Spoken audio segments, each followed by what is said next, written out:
Prime Minister Mark Carney's announced plans for bail reform in Canada yesterday, and Carney says his government will bring forward a new bill next week with the goal of cracking down on violent and repeat offenders.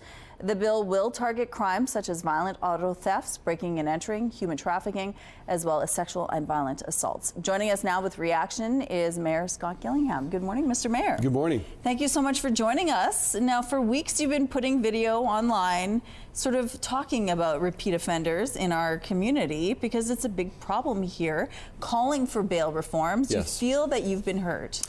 Yeah, I was really pleased to hear Prime Minister's announcement yesterday that they are going to bring in legislation to reform the bail laws to target repeat and violent offenders who have too many times get out on bail, and while they're out on bail, go on to commit more crime and violence in our community.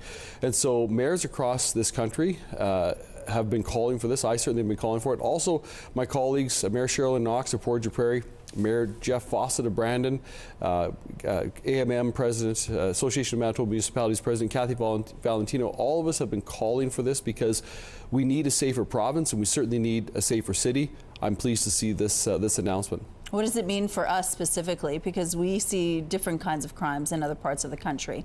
So the things that we think will be in these bail reform changes, how will it affect us here? Well, one of the biggest things is the reverse onus. What it means is now it'll be the defense and the one who's been charged with crime. It'll be up to them to convince the judge that they should be let out on bail. Currently, it's up to the Crown to convince the judge that the person poses a danger. So it's a reverse onus, which is going to be very, very important. Also, there's the Prime Minister announced that they're targeting retail organized crime, retail theft.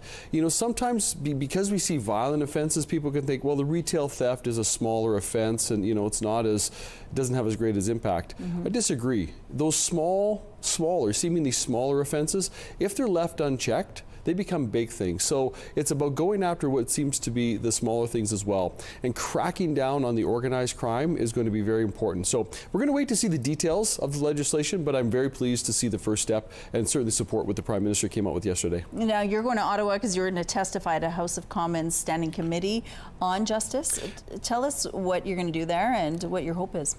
Yeah, so I was supposed to appear earlier this month, but the Justice Committee did call and just rescheduled me for next week. Yeah. I'm going to continue to talk about what Winnipeg needs. We need a safer Winnipeg, and so glad to see the Prime Minister make this announcement, but I'm going to share specific cases and instances where people have been out on bail and have been committing crime that has in many ways terrorized the community, has had a detrimental impact, a harmful impact on local community members. And until we see the details of this legislation, I will continue to call for bail reform. I'll continue to put out the weekly bulletins, and we'll certainly be making the case in Ottawa before the parliamentarians. Okay, so let's switch gears a little bit. There is an announcement that you're making today about the City of Winnipeg Archives. What is it? We're in essence breaking ground today on the renovation project of the Archives building. It's very important that we as a city maintain our archives. We are required to under law, and right now the City of Winnipeg Archives, a treasured, really a treasure of our city that really contain the city's records of our 150 years. They're right now in a warehouse that is substandard. It's not the proper treatment. It's not environmentally controlled, so that those records can be preserved the way they should be. We are renovating the old Carnegie Library on William Avenue. It's over 100 years old. It's a beautiful building. We're renovating that to be the new archives building, and so we can put our archives back in that building. It'll be climate controlled, it'll be upgraded, and so really announcing the launch of that today. And that is a heritage building as well, right? It is a heritage building. It's a beautiful building. It is a very fitting building for Winnipeg's archives. There's also a movement with the city right now to sort of find a way to use some of the historical buildings right now and allow other organizations to sort of move into those spaces, renovate them as well. Is that part of the plan, and you're sort of taking the first step?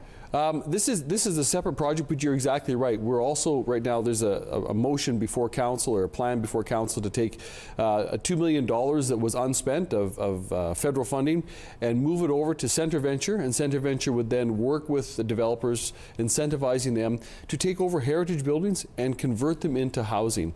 We need housing right now. We want to protect our heritage buildings, so we could, accomplish both goals through this new project. We're almost out of time already, but last week you saved a man's life. Tell us about that. It was the end of the day last Thursday. One of my team members of my staff called out to say they had looked out the window to see a man had overdosed. Yeah. I grabbed the naloxone kit that's in my office, and as I was going by, the security guard called on him. He took the lead. He did a fantastic job, and between the two of us, certainly with the security guard in the lead, we administered naloxone and Narcan and got the man breathing again before the paramedics arrived. Well, thank you so much for doing that, and thank you so much for your time today, Mr. Mayor. Thank you.